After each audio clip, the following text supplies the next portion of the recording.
Hi sisters. First எங்கள் sisters தான் thanks சொல்லணும். Thank you sister. சிஸ்டர்னால் என் கூட பிறந்த சிஸ்டர் இல்லைங்க, எங்கள் ஆரி கிளாஸ் மேம் தான் சிஸ்டர்னு சொல்கிறேன். அவங்க ஸ்டூடெண்ட்ஸ் எல்லோரையும் அப்படி தான் கூப்பிடுவாங்க. நம்ம கூட பிறந்த சிஸ்டர்ஸ் எப்படி நமக்கு கம்ஃபர்ட்டாக சப்போர்ட்டிவாக இருப்பாங்களோ அப்படி தாங்க ஆரி கிளாஸ் மேம் இருப்பாங்க.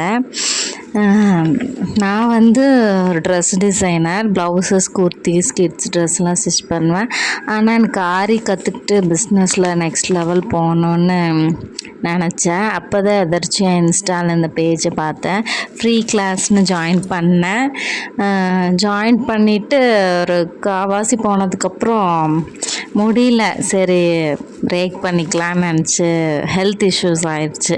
சரி பிரேக் பண்ணிக்கலான்னு நினச்சேன். ஆனால் எங்கள் சிஸ்டர் வந்து கொஞ்சம் நல்லா சப்போர்ட்டிவாக இருப்பாங்க.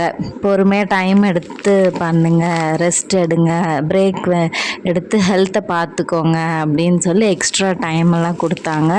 அப்படி தான் நான் பேசிக் லெவல் வந்து கம்ப்ளீட் பண்ணேன்.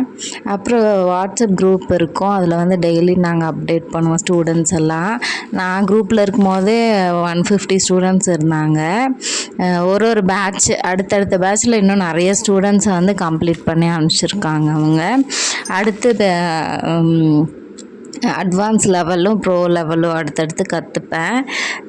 ஆரி க்ரியேஷனில் நான் வந்து நம்ம நம்பி ஜாயின் பண்ணலாம். இப்போ ஆஃபர்ஸ் கூட போயிட்டுருக்கு, யாராவது வேணால் ஜாயின் பண்ணிக்கோங்க. அஃபோர்டபுள் ப்ரைஸுன்னு கூட சொல்ல முடியாது, ரொம்ப கம்மி ப்ரைஸில் தான் இந்த கலையை கற்றுக் கொடுத்துட்ருக்காங்க எங்கள் மேமு, சாரி எங்கள் சிஸ்டரு.